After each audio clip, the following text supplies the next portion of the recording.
Boa noite, ouvintes. Sejam todas e todos bem-vindos. Estamos começando agora o Escute o Tom, o nosso programa que fala sobre temas que atravessam as ciências da saúde. Lembrando que todas as quartas, o Escute o Tom é um espaço de conversa, aprendizado e troca, onde abordaremos importantes temas sobre saúde da população negra, tendo como principal apoio a Diepafro-UFO. E para mais um episódio hoje, abordando o eixo de saúde mental, temos conosco duas grandes convidadas, a professora Yara Magalhães e a psicóloga Thaís Arruas. A Yara é professora do Instituto de Psicologia da UFO, cotutora do AfirmaSUS e integra o Núcleo de Estudos Afro-Brasileiros da UFO. Além disso, atua como pesquisadora associada à Associação Brasileira de Pesquisadores Negros e ao Núcleo de Estudos Afro-Brasileiros, NEAB-UFO. Realizou também estágio de doutorado na Universidade Complutense de Madrid, na Espanha, e é um grande expoente do eixo da saúde mental da população negra. Seja muito bem-vinda, professora. E também, para apresentar a nossa segunda convidada, a nossa convidada é a Thaís Arruas, que é psicóloga com formação em psicanálise, atua na Clínica Travessia da Palavra, onde desenvolve uma escuta clínica orientada pela psicanálise lacaniana. Foi coordenadora por 2 anos da Comissão Temática de Psicologia e Relações Étnico-Raciais vinculadas ao CRP Triângulo Mineiro, contribuindo para o debate e enfrentamento das questões raciais no campo psi. Atualmente também coordena espaços da supervisão clínica, articulando a psicanálise às dimensões políticas, sociais e raciais do contexto brasileiro. Seja muito bem-vinda, Thaís, seja muito bem-vinda, Yara. Muito obrigada pelo convite. Também quero agradecer o convite. Obrigada, Thaís, Patrick, professor Glênio também. Cumprimentar a Thaís, Hoje temos duas. Como é bom te rever, né, Thaís? Muito uma bom. Companheira aí na luta antirracista dentro da psicologia. Muito bom. E para a gente iniciar, vamos falar um pouquinho sobre alguns conceitos. Professora Yara, quem define o que é sofrimento mental? Esse conceito ele vai contemplar a experiência da população negra de um modo geral? Acho que é um ótimo jeito da gente conversar, né? Questionando os conceitos e as nossas epistemologias. Pensar sobre o conceito de saúde mental, a gente precisa começar dizendo que não se trata de conceitos neutros, conceitos vazios, né? Assim como acontece nos outros campos de ciência, dentro da psiquiatria e da psicologia nacional, as nossas bases epistemológicas, elas são bases basicamente eurocêntricas, né?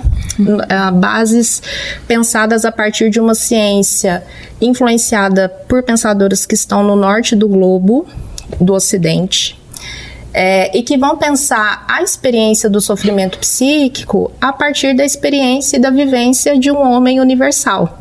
Quem que é esse homem universal? Ele é um homem branco da classe dominante, heterossexual, e que vão pensar, então, essas experiências de sofrimento também a partir de experiências que seriam universais.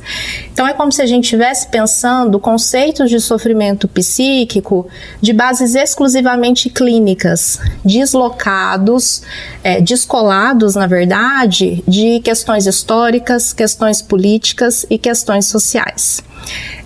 Então veja bem, né? Pensar um sofrimento psíquico que esteja descolado de pensar os marcadores sociais, como a raça, como a classe, como o território, como o gênero, isso de fato não contempla a experiência da população negra, né? A gente começa a ter aí um problema central, né? De pensar uma experiência individualizante, né? Uma experiência quase que exclusivamente intrapsíquica de sofrimento, né? Enquanto que, na verdade, é justamente o contrário, né?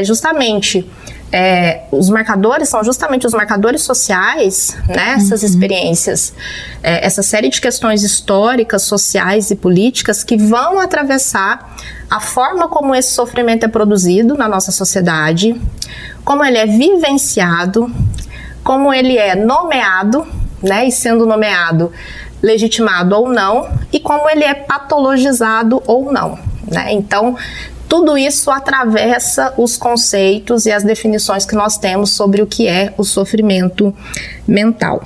Então, a gente precisa começar, num primeiro momento, questionando as nossas próprias epistemologias, né? Epistemologias que vão aí se contradizer a possibilidade de que a gente faça uma leitura acerca da diversidade social dentro dessas perspectivas teóricas do que é o sofrimento. Para além disso, né, acho que a gente precisa dizer também que as instituições, as políticas públicas, os manuais de diagnóstico, eles também vão construir conjuntamente com as nossas bases epistemológicas teóricas da psiquiatria e da psicologia, definições e ações que vão nos ajudar a pensar o que é o sofrimento mental, né? Então, por exemplo, né, se a gente pensar a história da psiquiatria nacional, no final do século XIX, no começo do século XX, a gente tem uma série de ações de saúde mental que são forjadas, né? Ações que são forjadas como perspectivas de tratamento, por exemplo, de questões de patologias mentais, e que, na verdade, são ações que nada mais são do que ações higienistas, né, de manutenção de hierarquias sociais, né? Então, ali naquele cenário, você tem um Estado brasileiro comprometido com uma política de embranquecimento da população, você tem um Estado brasileiro voltado para exercer controle social de corpos nos grandes centros, né? Então, uma série de ações higienistas que vão patologizar mentalmente grupos minorizados, né? Pessoas negras, pessoas pobres. E aí você tem uma série de estudos hoje que convergem ao afirmar que foram esses grupos minorizados, né, justamente ali nesse período histórico, que foram, na sua grande maioria, acomodados nos manicômios, né? Então, veja que você tem uma série de ações, né, forjadas dentro de um campo da política de saúde mental, que vão associar, por exemplo, a negritude à periculosidade, né, que vão criminalizar a pobreza e que vão ajudar também a dar subsídios para a construção desses conceitos que nós temos sobre o que é saúde mental. Um outro exemplo bacana também da gente pensar, o Jurandir Freire Costa tem um livro que se chama História da Psiquiatria Brasileira, em que ele dedica um capítulo para falar sobre como, também ali no final do século XIX, no começo do século XX, nesse período pós-abolicionista, né, você tem uma série de interpretações acerca de saúde e doença mental que, na verdade, são associadas a estigmas sociais. Então, ele vai citar como exemplo o alcoolismo, né? Então, como os estudiosos, os pensadores da área da psiquiatria nacional entendiam que havia uma tendência hereditária, né, nos grupos das pessoas negras em desenvolver o alcoolismo, que seria então uma doença mental, né, uma patologia do campo da saúde mental. Então, novamente, ações que são forjadas dentro do campo da saúde mental e aí que são subsidiadas, né, tanto por questões epistemológicas, por questões sociais e históricas, e que na verdade são ações que vão corroborar a ideia de estigmas e de desigualdade racial. Falando dos manuais, por exemplo, né? Os manuais diagnósticos, a última versão do DSM, ela manteve um código diagnóstico para cleptomania, né? Para cleptomania, a pessoa não conseguir conter o impulso, né? Um transtorno disruptivo de conduta, e a pessoa não conseguir conter um impulso de realizar furtos. Então, veja, né? Para quem que esse diagnóstico vai ser direcionado? Né? Será que a gente consegue pensar um contexto em que o diagnóstico de cleptomania está sendo direcionado para uma pessoa negra? Então, são questões que a gente precisa questionar, né? Então, eu acho que a esse conjunto, né, que diz respeito tanto a epistemologias científicas, teóricas, tanto a um conjunto de ações institucionais, políticas, coletivas, e que são ações que, de fato, não abrangem a experiência das pessoas negras, né? Então, acho que o nosso papel enquanto profissionais, enquanto cidadão também, né? É começar fazendo o questionamento desses conceitos de forma que a gente consiga alcançá-los a partir do olhar da diversidade, a partir de um olhar crítico das desigualdades, né? E aqui evidentemente, a desigualdade racial. Certo. A gente está olhando, então, para um olhar muito histórico, né? Então, a gente vê um extremo. Ou a gente não é visto, ou a gente é visto demais e colocado em categorias que não são devidamente certas em colocar uma pessoa negra. Então, quando a gente fala da outra parte, que é não ser visto, né, não ser legitimada. Thaís, por que você acha que isso acontece? Por que isso acontece muito na população negra? Porque esse sofrimento psíquico na população negra, quando a gente olha esse extremo, é sempre voltado a não vamos legitimizar essa dor, ou então não vamos ver essa dor porque é forte o suficiente, ou às vezes a gente também tá falando uma questão de solidão. Olha, que interessante pensar isso, né? É em muita sintonia com o que a professora Yara trouxe, porque acho que a partir dessa questão me faz questionar se o nosso sistema de saúde, né, se os profissionais da saúde sabem identificar o que é o sofrimento psíquico da população negra. Né? Porque o que a gente está contextualizando na história, né, é fatores sociais e culturais que, né, só alimenta um estereótipo da população negra. Isso não diz do sofrimento da população. Né? Então, acho que vou partindo desse questionamento. Né? Será que os profissionais da saúde sabem identificar o que de fato pode ser o sofrimento, né, da população negra? E aí, acho que pensando nisso, tem duas resoluções, né, no campo de política nacional que é interessante a gente trazer para essa conversa. Né? No campo da psicologia, a gente tem a resolução, né, do Conselho Federal de Psicologia, a resolução 018, de 2002, né, que estabelece um manual e normas, né, de como esses profissionais da psicologia vão tratar, não é, o sofrimento e a discriminação racial. Mas é uma resolução de 2002. Não é? A gente tem uma história longa, né, sobre o sofrimento da população negra, e é uma resolução ainda em construção, com muitos aparatos a ser feito. Né? No campo da saúde mental, a gente tem a Política Nacional da Saúde Integral da População Negra, que tem mais de 17 anos que essa política nacional foi instaurada, mas até hoje ela não foi plenamente implementada. Tem uma pesquisa recente, né, da Fiocruz, coordenada pela pesquisadora Marli Cruz, que ela vai dizer numa amostra em que mais de 34% da gestão, né, dos municípios do Brasil não sabem nem sequer, né, o que diz as diretrizes dessa política. Então, acho que isso me leva, né, a gente a pensar que enquanto a gente não tiver um reconhecimento do que de fato pode ser o sofrimento da população negra, a gente não consegue pensar em próximos passos. Sim, e com a sua fala, Thaís, eu fiquei muito com uma sensação de que ao mesmo tempo que é algo que ele está institucionalizado há um tempo, mas ele não está em prática, né? Tá faltando a prática. E aí, quando a gente pensa por isso, eu queria perguntar para você, professora, sobre a sua trajetória até aqui. Se na formação tiveram questionamentos, né, tiveram questões relacionadas à saúde da população negra. E como que foi, né, a sua aproximação com esse tema? Bom, faz um tempinho que eu me formei, né? Mas não tão tanto tempo assim.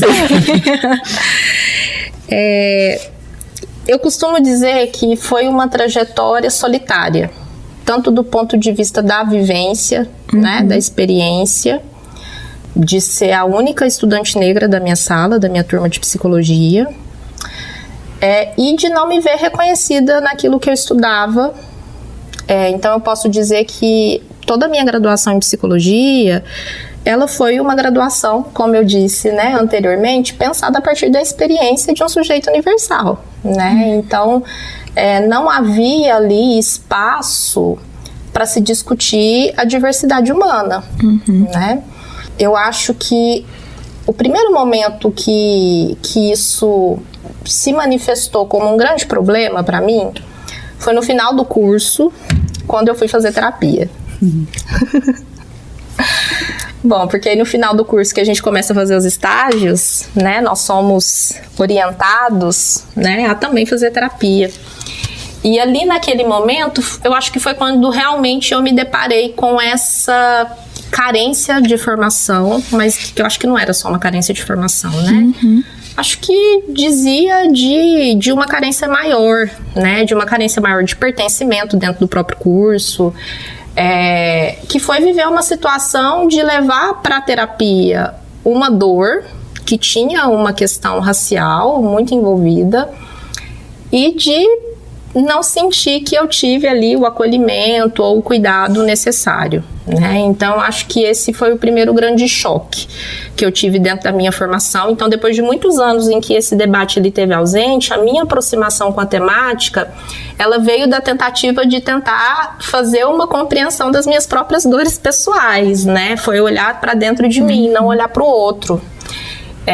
E ali foi o momento em que eu comecei a me interessar por pessoas que tivessem pensado, escrito, e aí é uma grande surpresa, né, porque você tem uma série de autores que são negligenciados dentro da academia ainda hoje, né, dentro da própria psicologia, autores muito importantes que escreveram coisas assim, produziram bastante e que são anulados, né? Não fazem parte de currículos, inclusive pessoas que tiveram uma trajetória também dentro dessa construção profissional e acadêmica muito marcada pelo racismo, em função de críticas que sofreram dos próprios pares, de ter tese devolvida, tese que não foi aceita.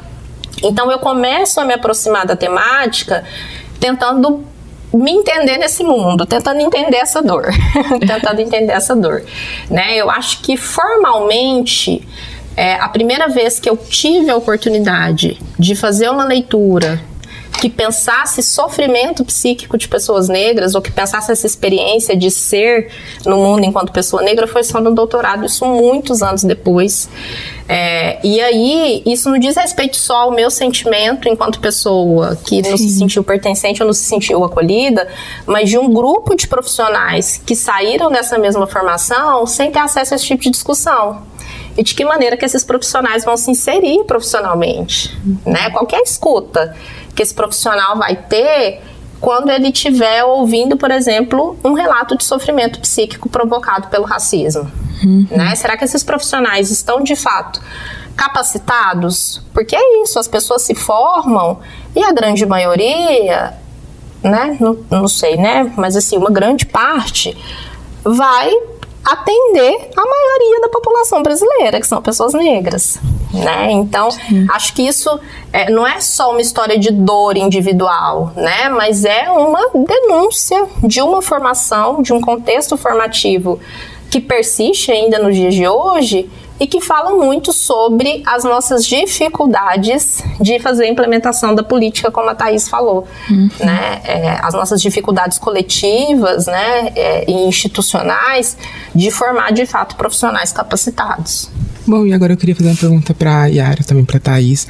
Então, seguindo nessa parte de, às vezes, você se vê em um local que você muitas vezes sonhou e perceber que só você está ali de pessoa negra, que só você tem esse perfil. Vamos falar, então, um pouco sobre a construção da identidade. A gente está falando, então, de uma pessoa que entra na faculdade, por exemplo, já tem, de certa forma, uma identidade formada.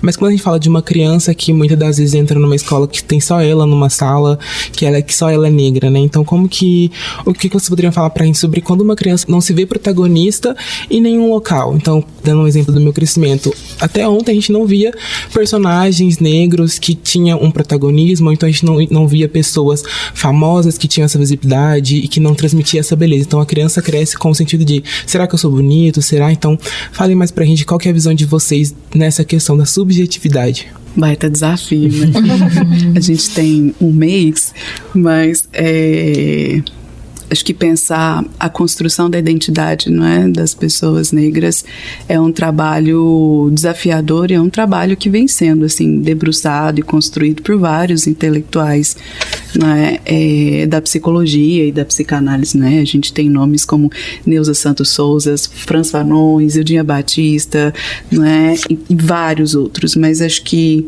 a Isildinha Batista tem uma tese dela de doutorado que acho que remexeu toda, né, a base muito tradicional da psicanálise, que foi escrita em 1998 e que ela defendeu na USP, essa tese com o nome das significações do corpo negro.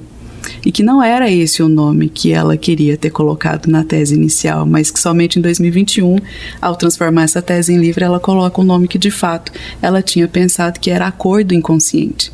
Então, o que ela instaura aí, não é? Mexe em toda essa estrutura, não é, de que havia, não é, essa narrativa para a psicologia, para a psicanálise, que o inconsciente ele era neutro, ele não tinha cor, né, ele não tinha preocupações com as questões sociais e culturais, e que a Isildi vai falar assim, não, ele tem sim. Não é? Porque é uma tese em que ela vai se debruçar justamente sobre a constituição, né, da identidade, que a partir da psicanálise é uma construção que se passa pelo olhar do outro. Eu me reconheço enquanto sujeito nesse mundo a partir do olhar do outro. Eu me reconheço, a minha imagem no espelho, a partir do olhar do outro. E se o olhar do outro me diz que eu sou feia, que eu não sou humana, que eu não sinto dores, que o meu cabelo é horroroso, que identidade eu vou poder construir a partir do olhar desse outro? Sim. Né? Então é uma pesquisa interessantíssima, né, que ajuda muito a gente a entender, né, que na própria constituição simbólica, né, e psíquica, né, de cada um há efeitos do racismo, pensando isso no contexto brasileiro. Né? Então, e o que a Isildinha vai colocar de uma maneira muito interessante é que isso não é só para a população negra, isso, o efeito do racismo a gente fala que é para todos, né? Também para a população branca, porque quem não sustenta esse lugar de que há, né, uma hierarquia, né, de pessoas na sociedade, né, é a branquitude. Né? Então a gente vai entendendo que esse efeito, a gente não está falando só das pessoas brancas, das pessoas negras. Sim. Para complementar, acho, né, ótimo isso que a Thaís trouxe no final, né, porque a gente pode fazer pergunta contrária também, né, quais os efeitos para autoestima e para autoimagem, para subjetividade de você passar anos de escolarização, a gente passa o quê? Uma média de 14 anos de escolarização obrigatória, né, se incluir educação infantil, quem vai antes para a escola, até mais tempo, tem crianças hoje que ficam dentro de uma instituição escolar, escola formal ou não, das 7 da manhã até 5 horas da tarde, né? Isso é muito tempo. Mais tempo do que ela convive com a própria família, né? E quais que são os efeitos subjetivos de você se ver reconhecido como protagonista, que é o que acontece com outro grupo racial, né? De você se ver nos grandes cientistas, nos grandes filósofos, nas histórias infantis, você se vê representado como as princesas, o belo, o inteligente, o que tem de mais valoroso na sociedade, né? Isso tem efeitos subjetivos enormes, né? E quando você faz essa pergunta, Patrick, é justamente trazendo esse ponto da contradição, né? Porque é esse não reconhecimento que as crianças negras, na grande maioria das vezes, elas vão ter essa experiência, né, de não se ver reconhecida ou ser através do olhar do outro, né? E aqui é interessante porque às vezes a gente pensa o olhar do outro como algo explícito, né? Virou para a criança e falou assim: você é feia. Às vezes tem a violência explícita, né? Mas existe muito de conteúdo que não é diretamente explícito, né? De forma intencional, assim, mas que ajuda a gente a pensar essa questão da desigualdade racial que existe dentro da escola, né? Por conta do próprio currículo, né? O que é esse currículo? Ele é um currículo que está apresentando uma história de um grupo só a partir da escravidão? E que tipo de reconhecimento identitário que essa criança vai ter oportunidade de fazer se foi apresentado para ela apenas essa história desse grupo, né? Só uma história de escravidão, né? E de tudo que é de mais valoroso do ponto de vista social, moral, acadêmico, é um outro tipo de estereótipo, né? Então tudo isso vai de fato exercer um impacto muito grande na subjetividade dessa criança. Evidentemente que isso também se organiza a outros ambientes que essa criança também vai conviver, que ela vai consumir da mídia, que ela vai comunitariamente, né? Mas o fato é que passamos grande parte da nossa vida na escola. Sim. Né? Então, é evidente que as nossas experiências escolares, elas vão exercer um impacto muito grande nas nossas perspectivas identitárias, na nossa autoestima, né? Na nossa autoimagem. Realmente. Eu até brinco assim com as minhas primas que hoje a gente entende que a gente não era feia, a gente só tava no ensino médio, no ensino fundamental. Era muito aquele ambiente, né, que falava muito isso sobre a gente. Infelizmente, o nosso tempo desse episódio já acabou, mas a gente volta na próxima semana com as mesmas convidadas pra gente continuar esse papo tão importante que tá sendo tão gostoso. Sim. Queria deixar aqui o meu agradecimento à Thaís, à professora Yara e principalmente ao nosso principal apoiador, a de Epafro UFO. A gente se vê no próximo episódio. Tchau! Tchau, tchau.